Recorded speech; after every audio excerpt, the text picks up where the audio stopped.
Good evening. I'm Justin Farmer. I'm Jovita Moore. It was a somber night in southwest Atlanta. Jermaine Jackson and Mark Hampton were killed as they waited at a stoplight on Campbellton Road. Two teenagers trying to get away from police crashed into their car. Tonight, dozens of people showed up for a candlelight vigil to remember the men who they loved so much. The family spoke to Channel 2's Matt Johnson. And Matt, this is a heartbreaking situation all the way around.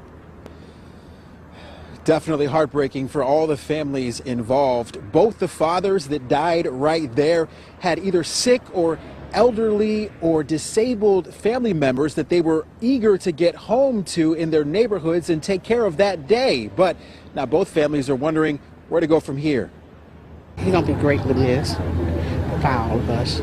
A Thursday night vigil for two innocent people killed during a police chase honored two fathers who lost their lives. 44-year-old Jermaine Jackson and 43-year-old Mark Hampton died when two people inside of a stolen car crashed into them. Jackson's family says he had moved back in with his mother to be there recently as she battles cancer. No mother should never have to go through what his mother going through. Hampton's mother talked to me over the phone from out of state. She says Hampton had just picked up some medicine for his disabled 11-year-old son before the crash. He stuck by his son 24 hours a day. It's a great loss. It's just, my heart is just broken. Atlanta police say officers were chasing 19-year-olds Margell Scott and Emmanuel Fambro Wednesday at around 2:30. Jackson and Hampton were stopped at a red light when the stolen car hit them head on. In this case, since the vehicle was taken by gunpoint, it was a carjacking, we did allow the chase to continue. But both families have a lot of questions about why the chase continued. We thought that they was going to stop, doing the chases. Why would they chasing him like that in the city like that? As for the alleged driver, he's been accused of killing someone before. In September, a jury found him not guilty of murder in connection with a 2018 home invasion. Now he'll live to face a new trial, while two grieving families are left picking up the pieces. My son was an innocent person, and Jermaine. And Jackson was a father of two. Hampton was a father of five. As for the suspects, police have charged them both with murder and some other charges, and they're looking to see whether they can charge them possibly with more crimes. Live in Southwest Atlanta, Matt Johnson, Channel 2 Action News Night Beat. All right, Matt, we'll be watching this case. Thank you. Developing this morning, a 74-year-old woman is recovering after a violent ambush at Developing this morning, a 74-year-old woman is recovering after a violent ambush at a gas station. Take a very close look here at this surveillance video. It shows thieves pulling away in the woman's SUV yesterday evening. Police say one of them beat her and then left her laying on the ground. Channel 2's Darren Morris live on Gresham Road. And Darren, the victim's dog, was in her SUV when it was stolen. And Fred, she put up a fight to hold on to that SUV and her dog, but the attack happened right here next to this car vac. Now, DeKalb County Police were so upset about what happened, they actually downloaded the video from the store cameras and loaded it on their Twitter, Instagram, and Facebook accounts. DeKalb County Police posted this video on their Facebook page of a carjacking caught on camera at the Chevron gas station on Gresham Road. One suspect dressed in gray walked towards the victim's Nissan Rogue while she vacuum cleaned it out. The suspect walked out of frame and reappeared towards the SUV. Police said he attacked and beat up the 74-year-old woman. It lasted for at least 30 seconds before he took off in her SUV and left her on the ground. The suspect also drove off with the woman's dog. It happened yesterday, and detectives believe two other people captured on camera were also in on the carjacking. And the woman ended up in the hospital. Doctors treated her for injuries to her face, but we'll check in with DeKalb County Police to see if they actually found the SUV or her dog, and also those three carjackers, and we'll bring you any new information during this newscast and also on Channel 2 Action News at 4. Darren, I hope they find that dog and are able to put those guys in jail quickly. Time now 6:30. All right, today is Friday. It is December the 6th, the year 2018. Those are two sad stories. It's the holiday season. It's the holiday season, and crime always gets out of hand this time of the year. And people, I don't know, people get desperate. I've lived in Atlanta for 30 years, and I can tell you, I kid you not, every holiday season I have heard some horrific stories and situations that have taken place here in Atlanta. And I'm sure it happens nationwide around Christmas time and the holiday season, how criminals go out on a rampage trying to steal money or hustle money or whatever you want to call it, stealing basically, to attack a 74-year-old woman in broad daylight and steal her car, beat her, steal her car and her dog. She may never get that dog back again, assuming she lives through this attack. She's 74 years of age and she's in Grady Hospital with severe injuries. What kind of heartless people have we created in our community?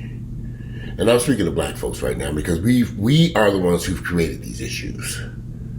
When you look around our communities and you see all these black teenagers on a rampage, destroying everything they can get their hands on like wild locusts, we are responsible for this. We created this problem. These kids have had no direction, no influence, no help from their parents or the community or the public school education or the police departments or from anyone for that matter. And they're just out there trying to make it on their own. And they're making on a lot of dumb-ass decisions. 2 young men killed, 2 men in their 40s, fathers killed. While these guys stole a car, carjacked a car from another woman, again, young teens, kidnapped, stole this woman's car, and when the next day he calls a wreck that causes 2 fathers to be killed. One father was taking care of his mother, and one father was taking care of his 5 children, and one that was in mentally, one who's in need of care daily. And y'all keep wondering why I stay out of these black neighborhoods. I don't like being around them niggas.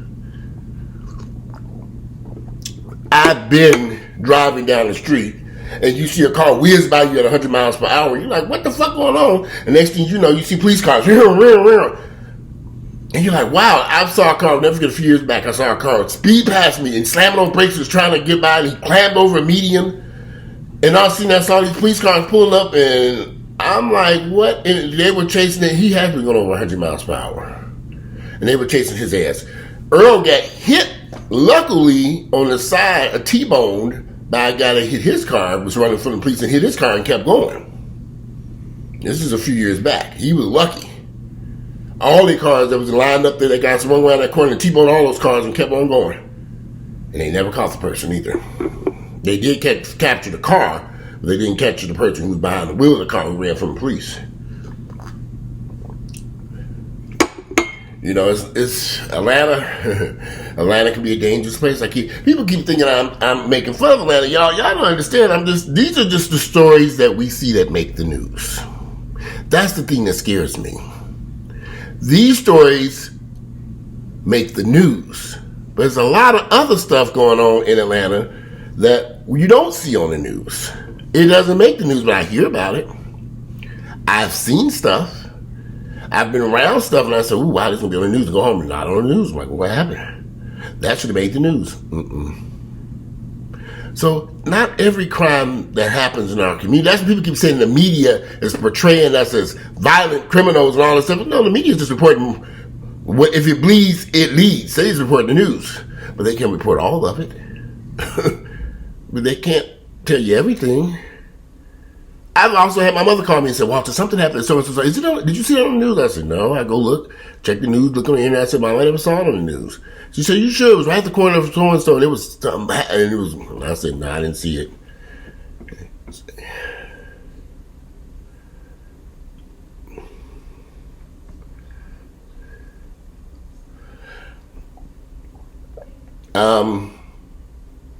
You have to wonder. You have to look. You have to wonder what possesses these criminals. But I understand that they have no direction. My sister did not give her children any direction. My nephews ran the streets like wild animals. They barely had clothing, a place to live, food on the table. That was her decision. When we rented her apartments, put her in houses. My father died and left the house in Mississippi. She moved in. She just decided my sister was just suffering from some severe mental illness. And unfortunately, her children, those boys, caught the blunt of it. And they've had a rough life because of their mother, my sister. So see, I've seen this in my family. And it's sad because my sister's kids didn't deserve that. And they've been in and out of prison because they were just doing stupid stuff. It's heartbreaking. Well, one of my nephews was involved in some type of armed robbery. He was with a group of people and they robbed something or someone, and it created he ended up going to prison for that. I don't know the exact details of this, but he served quite a bit of time in the prison behind that too. He went to prison, he was 16, 17, 18 years of age. I just don't know what to say, but I will say that we are responsible. It's unfortunate, but we are the ones responsible for these kids that are running around these streets like this. The parents, the community, lack of education, and the number one cause, lack of opportunity for these teenagers. When I was a teen in high school, I worked at several fast food restaurants, gas station, car wash. Those jobs were available for us. I remember them coming up to the school in Ohio, Cincinnati, Ohio, hiring people and them having like a little job for to give people little part-time after work jobs for teenagers, for us, for teens. Those days are gone. As we can tell, we already know that there are a lot of adults working in these fast food places today. A lot of jobs that probably would probably be reserved for teenagers are being held by people who are. It's just the way it's just the world we live in today. It's rough out here. It's not easy for people. I have a friend who's 51, 52 years of age. He just got laid off from his job that he'd been working for years. I think they got rid of him because his salary was so high. And I think they got rid of him, and the positions that he's looking at now in other companies pay half what he was making. And he's like, he can't possibly survive off that type of income in the Atlanta area, so he's not telling me we need to get out of here. It'd be kind of senseless just to sit here in Atlanta and continue to pursue jobs that don't pay the income that you need. Atlanta is a city where the income there's a huge. Either you got it here in Atlanta or you don't, and there's just a huge difference in incomes here in this city. And these white folks seem to be living a wonderful life here. It seems to me they buy $600,000, $700,000, $800,000, $900,000, $1 million townhouse on Memorial Drive. I'm like, who would buy this mess? White folks. I can afford this $1 million townhouse on Memorial Drive. But hey, I guess I can afford $1 million townhouse on Memorial Drive if I wanted one, but I ain't that goddamn stupid. Hell no. I'm doing that shit. No. Be stuck with that motherfucker for the rest of my life. I just don't know. This crime is off the chain here. And I need to pause this for a second. And I'm back. It looks like my computer was acting up. But I was saying, I think that we play a huge part in the issues that we see taking place in our communities. I sometimes wish that I had been more involved with my nephew's lives, but I was young. I was a much younger person. And my sister would not allow us to be involved in her children's lives. And she was having so many mental problems that she was ripping and running all over the United States. I kid you not, from Michigan to Mississippi to Tennessee to Alabama. She was constantly on the go with them kids, and it just destroyed their lives. And she's no longer here with us now. And we are left to deal with these issues with her children, who are now grown and in their late 20s and early 30s. So that has been one catastrophe. But it's the holiday season. I just wanted you all to be careful out there. If you saw the report yesterday in Miami, where a UPS driver was shot and killed after somebody kidnapped carjack and kidnap him. I don't know why he didn't jump from that UPS truck. I would not have stayed in that truck. When they came and they jumped in that truck, he should have jumped out of that truck and took off. He lost his life. I don't know, maybe he's trying to protect the truck. I don't know. I would not, of course, we don't know why he stayed in that damn truck, but I would have jumped the hell out that damn truck when them niggas drive that truck. I would have made sure when that truck was slowing down or doing something, I jumped out and ran to safety. But he was shot and killed. The UPS driver, the two criminals, and this is in Miami, near Miami, and an innocent driver of a car who was in the area when the shootout took place. You can see that I started to put that report in there, but that was a little bit too graphic to put on there. And I know YouTube can be kind of funny about certain stuff, so I said I'll just discuss that. But y'all, it's the holiday season. You got to be careful out here. If they would go after a 74-year-old woman who's vacuuming her car, what all could they have gotten from her? They got her car, her dog, and she probably had something in her purse. It's just sad. It's just awful. And this woman may never see her dog again because of this foolishness. But anyway, I just wanted to do a video about that, you all, because I got a lot of stuff I need to clean up here. I've been back here this week. This house is a mess.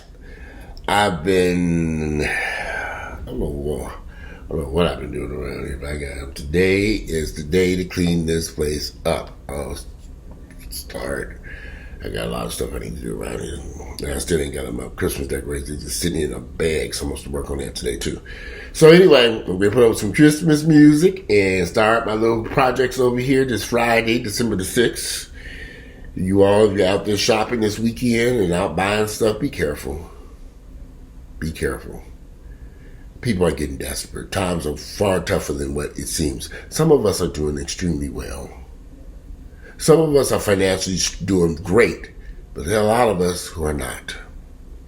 And we have to understand that there is a great deal of people extremely stuck in poverty, these teenagers who really have no opportunities. They're just teens, they're kids. And they're just going on, they seem to think someone has convinced them, someone has gotten to their heads and said, it's okay to go out here, rob, shoot, and kill people, and carjack and harm people. And what are they getting from it? Financially, what could they gain? Anyway, so I just want to be careful. Watch your surroundings. Even if you vacuum your car. In fact, I don't even vacuum my car unless I'm at a car wash with multiple people around me. They have areas you can wash car. But there was a guy at one of the car washes a few years ago I went to. He was at a car wash that I was at, and somebody carjacked his car with other people around. You know, the broad daylight carjacked the man's car. Be careful. Y'all gotta be careful and vigilant and watch your back and watch yourself. Be on nigger patrol. Watch your surroundings. Always. Don't trust any of these people. Because they have no morals and values and they don't care. They will kill you. They will kill you for the car that you're driving. A watch on your wrist. Some shoes on your feet. $5 you got in your wallet. Which is really what I got in my wallet because I ain't got no cash in there today. But I got $5 in there. So if somebody hit me across the head today and took my wallet, all they gonna give is $5 and a bunch of credit cards. So, I don't know. It's the holiday season, so y'all need to be careful out there. These families who've lost their loved ones this week, it's been catastrophic. I was reading something where in America, 47 people die a day to gun violence in this country. 47 people a day, every day. That's a lot of people. That's a lot of people. Anyway, I'm going to conclude this video. Today is Friday, December 6th, the year 2019. I'm out here. Enjoy your Friday.